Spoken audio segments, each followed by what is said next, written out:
Hello, magandang araw po sa inyo mga kababayan.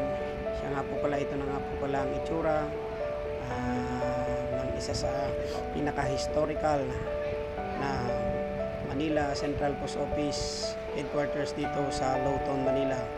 Tapos po masunog ito noong last year, May 22, 2023, at hindi na po natin alam kung ano pong plano. Nire-rebuild pa ba ito ng local at national government? Ito po ay dinisenyo ng dalawa sa pinakamagaling na architects noong 1926 na sila Juan M. Arellano at Tomas Mapua. Ang Manila Central Post Office ay naging witness